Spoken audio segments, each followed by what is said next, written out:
बिहार के जमीन मालिक आपके लिए एक जरूरी जानकारी। अगर आप अपनी खेती की जमीन बेचने की सोच रहे हैं तो अब सावधान हो जाइए, क्योंकि सरकार ने इसके लिए नया टैक्स नियम जारी कर दिया है। जी हां, भारत में खेती को हमेशा से आजीविका का मुख्य साधन माना जाता रहा है, लेकिन जब कोई किसान या निवेशक अपनी कृषि भूमि बेचता है तो सबसे बड़ा सवाल यही उठता है कि क्या इस पर टैक्स देना होगा या नहीं। इस पर सरकार ने अब स्पष्ट नियम बना दिए हैं और ये पूरी तरह से इस बात पर निर्भर करता है कि आपकी जमीन ग्रामीण क्षेत्र में है या शहरी क्षेत्र में। वैसे आयकर कानून के अनुसार जो है कृषि भूमि दो प्रकार की होती है, ग्रामीण कृषि भूमि और शहरी कृषि भूमि। वैसे ग्रामीण कृषि भूमि वो होती है जो नगर निगम या नगर पालिका की सीमा से बाहर स्थित हो या जहां की जनसंख्या 10,000 से कम हो। ऐसी भूमि को पंजीकृत जो है परिसंपत्ति नहीं माना जाता, इसलिए इसे बेचने पर कोई टैक्स नहीं देना पड़ता। वहीं शहरी कृषि भूमि वे होती है जो शहरों या अधिसूचित क्षेत्रों में आती है।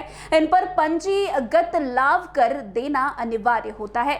वैसे आयकर अधिनियम की जो है धारा 214 में साफ लिखा है कि अगर कोई भूमि नगर निगम, छावनी परिषद या जो है अधिसूचित क्षेत्र के भीतर जो है आती है तो उसे कृषि भूमि नहीं माना जाता। ऐसे में इस भूमि को बेचने से जो लाभ होगा उस पर टैक्स आपको नहीं देना होगा। टैक्स की जो है दर इस बात पर निर्भर करती है कि जमीन कितने समय तक आपके पास रही है। अगर जमीन 2 साल से अधिक समय तक रखी गई है तो उससे होने वाला लाभ दीर्घकालिक पूंजीगत लाभ माना जाता है और उस पर जो है 20% आपको टैक्स देना होगा।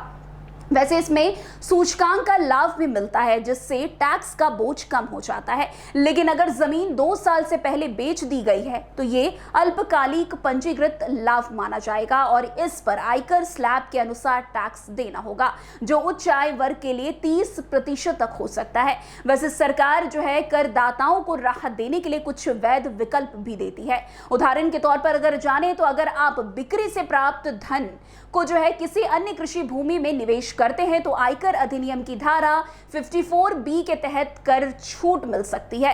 इसके अलावा अगर आप राष्ट्रीय राजमार्ग प्राधिकरण यानी कि NHAI या ग्रामीण विद्युतीकरण निगम के बॉन्ड्स में निवेश करते हैं तो टैक्स में छूट मिल सकती है।